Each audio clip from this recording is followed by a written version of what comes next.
1 KG মরিচের দাম 28 লাখ টাকা। যে মরিচের দামে কেনা যাবে রাজকীয় গাড়ি থেকে শুরু করে নামি দামি ব্র্যান্ডের গাড়িও।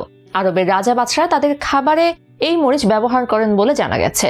চারাপিতা নামের এই মরিচ আরবের ধনকুবেরদের রান্নায় ব্যবহৃত হলেও এর চাষ হচ্ছে বাংলাদেশের মাটিতেই। কিন্তু কেন এই মরিচের দাম 28 লাখ টাকা?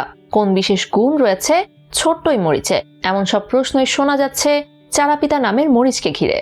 সবচেয়ে দামি মরিচ হিসেবে ইতোমধ্যে বিশ্বজুড়ে ছড়িয়ে গেছে চারাপিতার নাম, যে মরিচের 1 কেজির দামে কেনা যাবে 26 থেকে 27 ভরি সোনা। এটি একমাত্র দক্ষিণ আমেরিকার দেশ পেরুতেই বৃহৎ আকারে চাষ হয়। এর তেমন ঝাল নেই, তবে বেশ অদ্ভুত সুন্দর একটা সুগন্ধ আছে। এটি সাধারণত পেরুভিয়ান রান্নায় ব্যবহার করা হয়। চমৎকার সুগন্ধ যে কোনো খাবারের স্বাদ বাড়িয়ে দেয়। অত্যন্ত সুগন্ধি এই মরিচ মূলত ধনীরাই ব্যবহার করেন। শোনা যায় আরব দেশের রাজা বাদশারা তাদের খাবারে এই মরিচ ব্যবহার করতেন। মক্কার অনেক দামি হোটেলেও এটি ব্যবহার করা হয়। এটি কাঁচা অবস্থায় সবুজ এবং পাকলে হলুদ বর্ণ ধারণ করে। এটি সাধারণত বেলে মাটিতে হয়। এই মরিচ গাছে বৃষ্টির পানি পড়লে বাঁচে না, তবে রোদ লাগাতে হয়। সাম্প্রতিক সময়ে বাংলাদেশে প্রথমবারের মতো সেই চারাপিতা মরিচের আবাদ করে তাক লাগিয়ে দিয়েছেন কুমিল্লা নগরীর ঠাকুরপাড়ার আহমেদ জামিল সেলিম। 6 বছরের চেষ্টায় মরিচের বীজ থেকে চারা উৎপাদন করেছেন তিনি। পরীক্ষামূলকভাবে এই মরিচের গাছ তিনি লাগিয়েছেন নিজ বাড়িতে। এত দামি মরিচের গাছ দেখতে কৌতূহলী অনেকেই ভিড় করেছেন তার বাড়িতে। জেলা কৃষি কার্যালয় সূত্রে জানা যায়, চারাপিতা মরিচ মূলত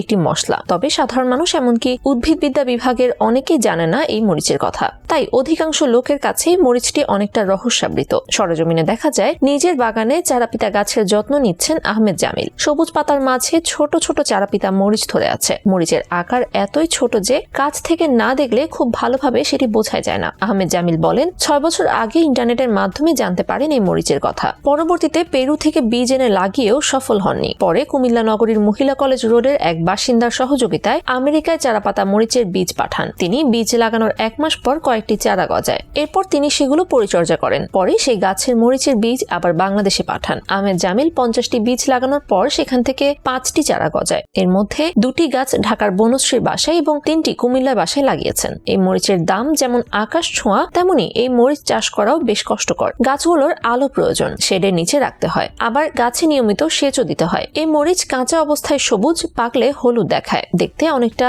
গোলমরিচের মতো। এর আগে দেশে সর্বপ্রথম ব্ল্যাক টমেটোর বীজ এনে রোপণ করেও সফল হয়েছিলেন সেলিম। এখন অনেকের বাসার ছাদে ব্ল্যাক টমেটো গাছ দেখা যায়, এতে তার খুব ভালো লাগে। এছাড়া মেডজুল খেজুর, কোরিয়ান ভোজ্য তেল, সাওপেরিলা সহ বিশ্বের সবচেয়ে বেশি ঝাল মরিচ চাষ করেও সফল হয়েছেন তিনি। সেগুলো অবশ্য তিনি বাণিজ্যিকভাবে চাষ করতে পারেননি। সেলিম বলেন, তার উদ্দেশ্য খুব সরল। তিনি চান যেসব ফুল, ফল ও ফসলের চারা সাধারণত ইউটিউবে দেখা যায়, সেগুলো বাংলাদেশের আবহাওয়াতে যেন জন্মাতে পারেন। সে লক্ষ্যেই তিনি ব্যতিক্রমী ফুল, ফল ও ফসলের চারা এনে দেশের আবহাওয়াতে বংশবৃদ্ধির চেষ্টা করে থাকেন।